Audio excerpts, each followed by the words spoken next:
So Alum Rock used to be a park which has a really rich history. It is like one of the first parks in San Jose, at least that I'm aware of. And this place had different times in its history. Had like indoor zoo, an indoor swimming pool. People used to come here to drink like mineral spring water and take baths in mineral springs.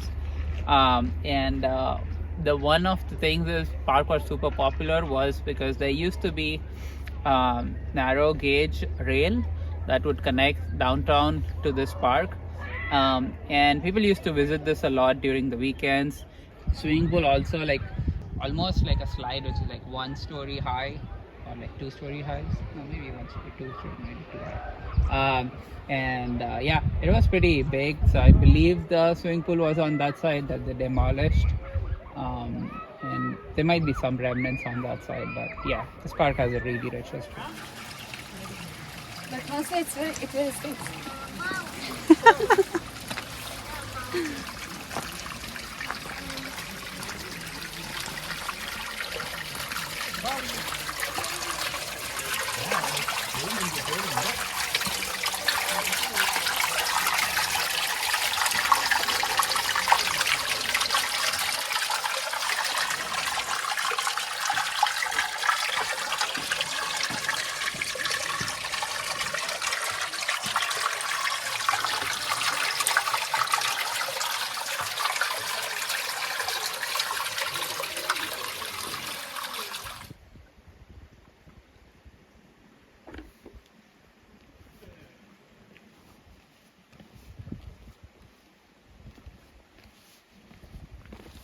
Have a spectacular lichen.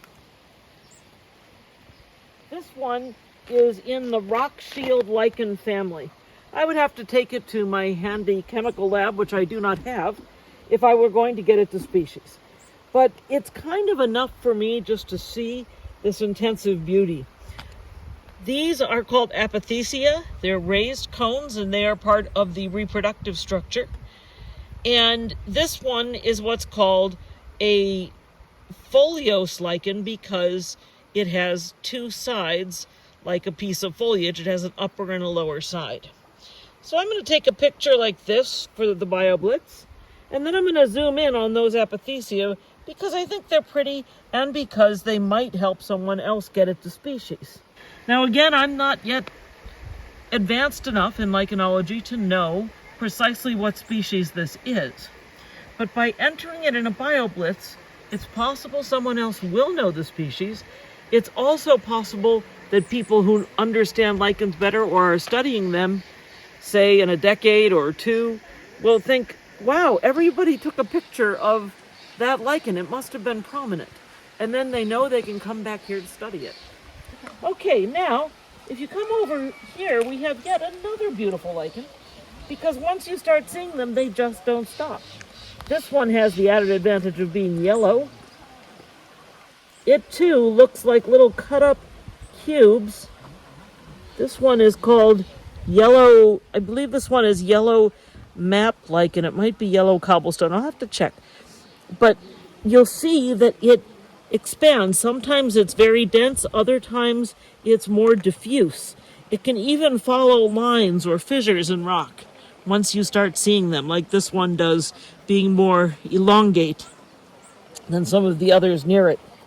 So yeah, just looking at this little pool, I don't know how to call this thing, I already see a few interesting things. So I was expecting to find mosquito larvae. They're always here and there are lots of them.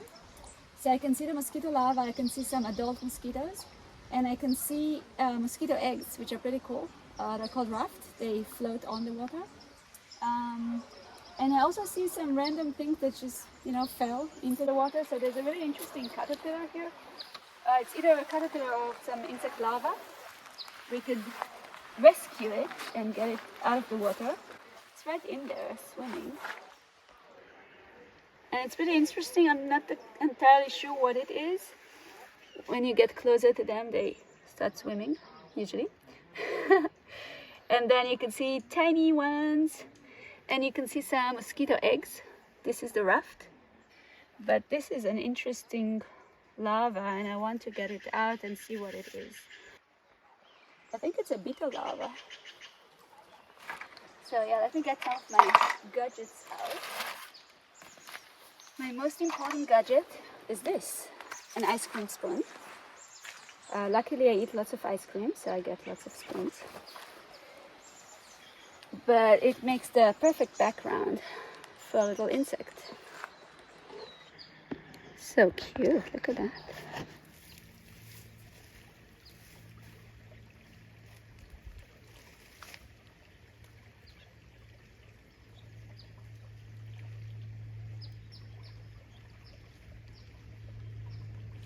Okay, so I'm going to try for the first time my new gadget that I got by mail last week from my good friend Clara, who sent me her mom's stockings, which she made into an awesome plankton net.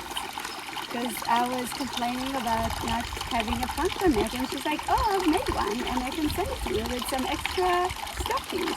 So I got an envelope with Claire's mom's stockings, which I now own, and we're going to try it for the first time. So what I want to do is sample the plankton that is swimming in the water, and if we try with just the regular aquarium net that I usually use for the macroinvertebrates, they can get caught in a regular aquarium net, but the plankton will go right through all the holes. So that's why we have an official plankton net. So all the creatures are supposedly going to go through the net into this little vial and then into my vial so I can check them at my compound again. Okay? Oh, mellow.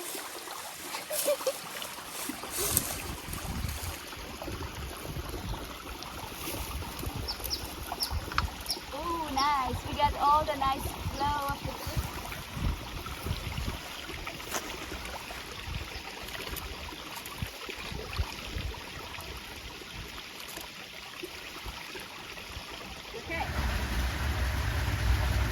So I used my little pipette to just get a random tiny drop of water from the creek, from Penitencia Creek.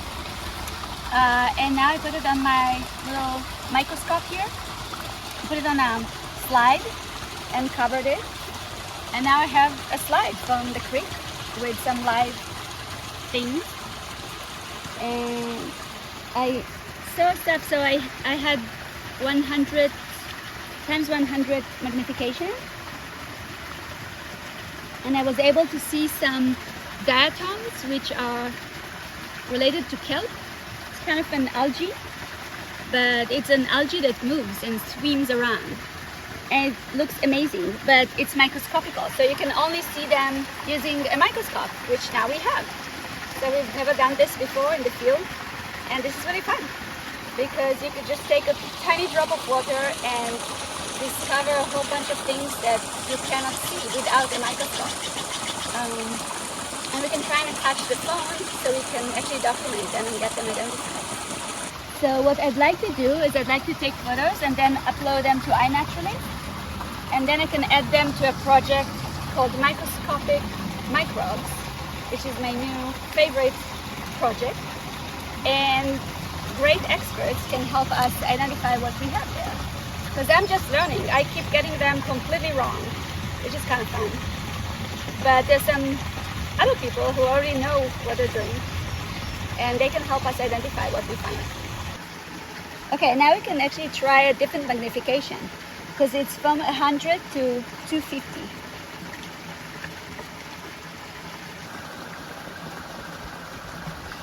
So you can see a few different diatoms in the photo on the slide. As we're walking, how phenomenally clean the water is and beautiful